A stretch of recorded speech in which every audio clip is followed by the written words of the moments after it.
Bismillahirrahmanirrahim. Assalamualaikum warahmatullahi wabarakatuh.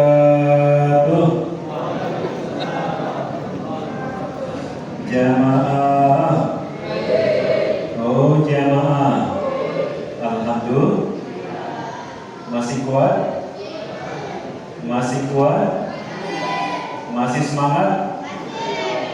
Lanjut? Lanjutkan ya. Alhamdulillahirabbil alamin.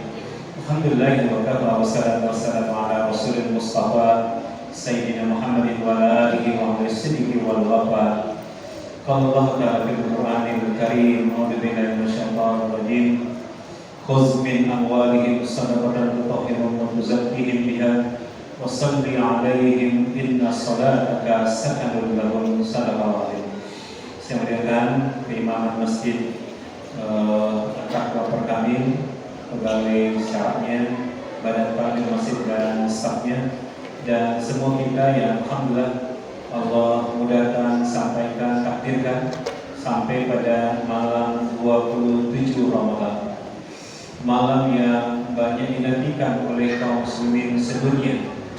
Kenapa? Karena di antara kesaksian para sahabat, Ubay bin Ka'ab menyatakan beliau sangat meyakini Lailatul Qadar itu ada pada malam yang ke-27, dan hampir jumhur ulama, hampir semuanya menunjukkan bahwa betapa saat yang paling berpeluang kita bertemu dengan Lailatul Qadar itu adalah pada malam 27 Ramadan, meski tidak membatalkan malam 21, 23, 25 dan 29.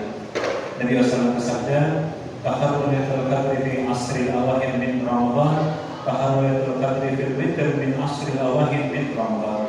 Carilah, temukanlah Lailatul Qadar itu pada 10 hari yang terakhir dari Ramadan, atau carilah, temukanlah Lailatul Qadar itu pada malam-malam ganjil di 10 hari yang terakhir dari Ramadan.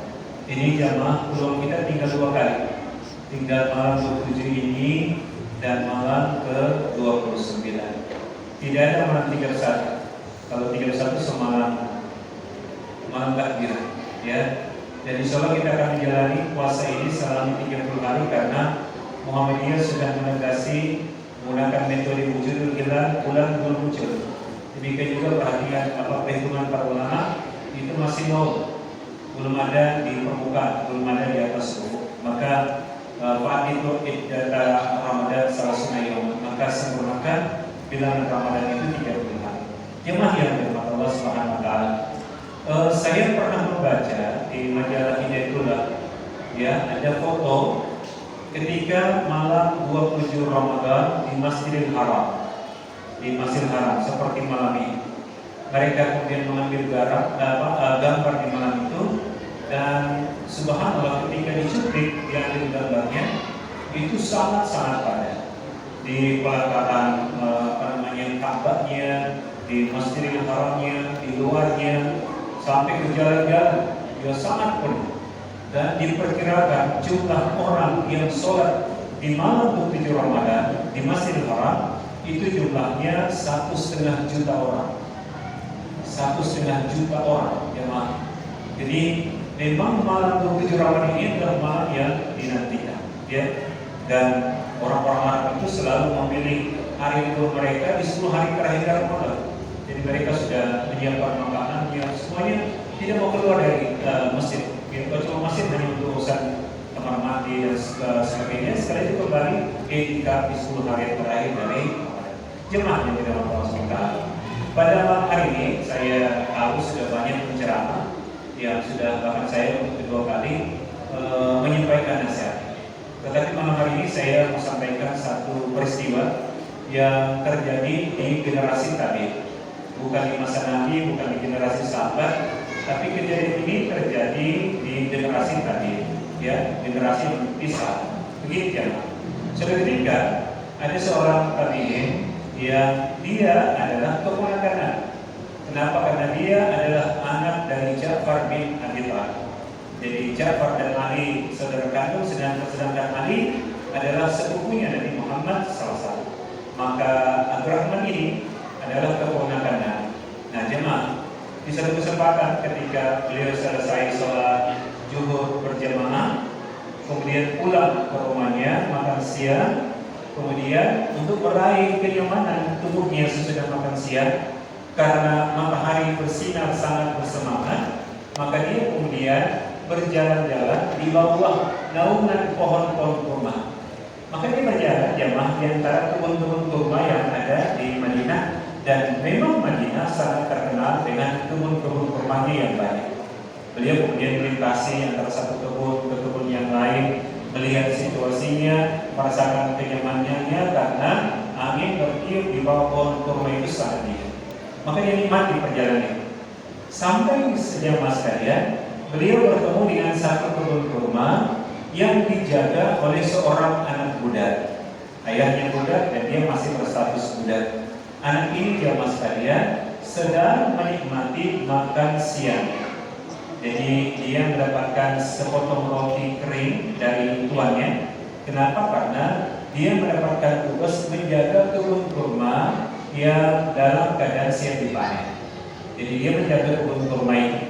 Nah, pada saat siang sesudah sholat zuhur, dia mengeluarkan jatah makan siangnya, jadi sepotong roti yang diberikan oleh tuannya, oleh pemilik kebun kurma itu. Apa yang terjadi jamaah sekalian? Yang membuat Abdurrahman bin Ja'far ini, keponakan ini terkesan adalah karena ketika anak ini makan roti, dia makan secuil, ya, sepotong kecil dari roti itu, ternyata sepotong lagi dia berikan kepada seekor anjing yang ada di depannya. Jadi begitu jamaah. Dia ambil sepotong, dia berikan lagi kepada makhluk Allah ini. Ambil sepotong seterusnya, sehingga bisa dikatakan dari sepotong roti yang dia miliki itu, jatah makan siangnya, setengahnya itu diberikan kepada makhluk Allah ini. Saya tidak mau sebutkan namanya karena tidak nyaman kita sebutkan namanya di sini. Ya, diberikan kepada makhluk Allah ini. Jadi setengah untuknya dan setengah untuk makhluk Allah ini. Apa yang terjadi jamaah sekalian? Abdurrahman bin Ja'far ini terkesan, dia terpesona, dia menyaksikan bahwa ada rahmat Allah yang Allah alihkan lewat anak muda ini yang diteruskan kepada makhluk Allah yang lain. Dia terkesan dengan anak ini, maka perlahan dia kemudian masuk ke perkebunan perkebunan kurma itu. Dia masuk ke dalam perlahan-lahan sembari minta izin pada ayah. Ketika masuk jemaah, Abdurrahman bin Ja'far segera menuntaskan penasaran. Apa yang dilakukan jemaah? Dia langsung bertanya. Kalimatnya begini jemaah, wahai anakku, bolehkah aku bertanya kepadamu tentang satu hal? Maka si anak budak ini mengatakan, silakan buat, silakan tanyakan apa yang engkau tanyakan. Tadi aku perhatikan engkau makan roti, setengah dari rotimu itu engkau makan, dan aku perhatikan setengah lagi engkau berikan kepada makhluk Allah ini. Ya, kalau boleh aku tahu apa alasan? Apa alasanmu membagi makan siang itu? Setengah untukmu dan setengah untuknya. Apa alasan wahai anak? Jemaah, menarik ini jawaban dari anak itu. Dia mengatakan, wahai Tuhan, yang menjaga kebun kurma ini bukan hanya aku, tetapi aku dan makhluk Allah ini. Jadi karena kita berdua menjaga, maka tidak mungkin makan siang ini saya mati sendiri. Saya berbagi dua. Jadi Abdurrahman bin Ja'far menerima, karena memang makhluk Allah ini adalah berfungsi juga menjaga kebun kurma itu. Baik diterima oleh Abdurrahman bin Ja'far jawabannya. Tetapi jawaban kedua yang jamaah sekalian, yang menjadikan hati Abdurrahman bin Ja'far itu sangat-sangat tersentuh. Jamaah, saya juga membaca kisah ini, peristiwa ini di dalam kitab pada Fadilah Sedekah yang ditulis oleh Syekh Al-Khandali. Saya juga ketika membaca ini, saya juga tersentuh dan saya menangis. Ya, saya menangis membaca apa yang dijawab oleh anak ini pada alasan kedua. Kenapa saya bagi roti ini? Karena yang menjaga kebun ini bukan hanya aku, tapi dengan makhluk Allah itu. Tetapi yang kedua, wahai Tuhan, kenapa saya bagi roti ini kepadanya? Ya, kenapa? Karena dia katakan begini kepada Abdurrahman bin Ja'far, karena tidak mungkin saya makan kenyang di hadapan makhluk Allah yang sedang lapar. Tidak mungkin saya makan kenyang di hadapan makhluk Allah yang sedang lapar. Maka jemaah sekalian, mentalnya katakanlah sentuhan yang sampai ke dalam hati Abdurrahman bin Ja'far sangat-sangat menguncangkan jiwa. Subhanallah, betapa anak ini memiliki ma'rifah yang benar kepada Allah, betapa anak ini memiliki kasih sayang yang Allah titipkan kepadanya, kepada makhluk Allah ini. Dia tidak mungkin makan kenyang di hadapan makhluk Allah yang sedang lapar. Maka karena kesan itu jemaah sekalian, dia segera menarik tangan ini, anak budak ini, dan mengatakan, wahai anakku, engkau ini dan kebun ini dimiliki oleh siapa? Siapa pemilikku? Siapa pemilik kebun kurma ini? Anak ini mengatakan, saya dimiliki oleh keluarga Utsman bin Affan. Jadi kalau di beberapa masjid yang biasanya sholat 20, Utsman bin Affan ini sering disebutkan. Ya, Amirul Mukminin Sayyidina Abu Bakar As-Siddiq. Nah, itu rakaat pertama. Amirul Mukminin Sayyidina Umar bin Khattab, rakaat kedua. Amirul Mukminin Sayyidina Utsman bin Affan, itu rakaat ketiga. Amirul Mukminin Sayyidina Ali bin Abi Thalib, itu rakaat yang keempat. Berarti sudah rakaat yang terakhir mereka tutup dengan salawat. Kalau yang sholat dulu, ya. Nah, Utsman bin Affan yang sekalian juga adalah anak mantu Nabi. Bahkan dia menikahi dua putri Nabi, Zainab, Siti Zainab, dan menikahi Ummu Kulsum. Dua anak perempuan Nabi dinikahi oleh Utsman bin Affan, sehingga Utsman mendapatkan gelar Dzun-Nurain, ialah pemilik dua permata hati Nabi. Ya, kalau Ali bin Abi Thalib menikahi anak Nabi yang bernama Fatimah Az-Zahra, ya, Fatimah binti Muhammad.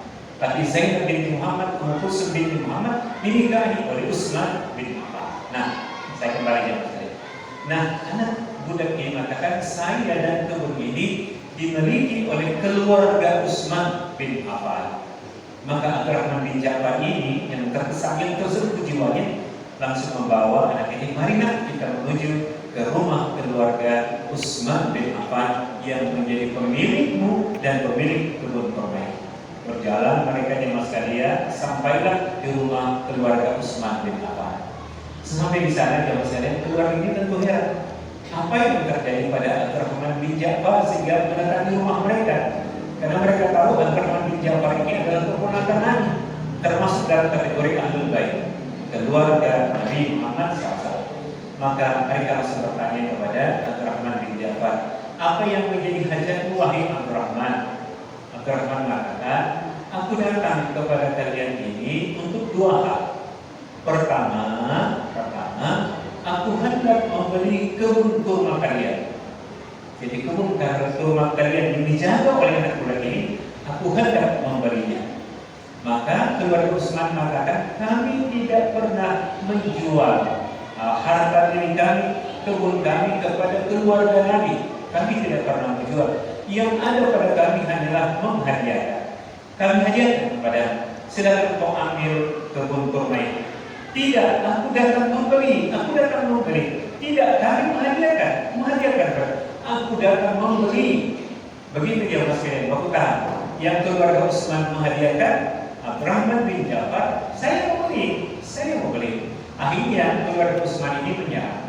Baik, silakan engkau serahkan beberapa dirham atau dinar sebagai bukti bahwa kebun kami ini telah engkau beli. Diserahkan jemaah sekalian. Sekarang kebun kurma ini menjadi milik dari Abdurrahman bin Ja'far. Tidak berhenti di sini jemaah sekalian. Ternyata Abdurrahman bin Ja'far pun mengatakan, aku juga hendak membeli anak budak ini. Anak budak ini saya mau beli. Tidak, kalau bagi kalian keluarga Nabi, kami hadiahkan. Ambil saja anak ini. Saya mau datang membeli, hadiahkan. Membeli, hadiah. Akhirnya kalah juga keluarga Utsman, karena muafak Abdurrahman bin Ja'far membeli anak budak ini. Yang dirahmati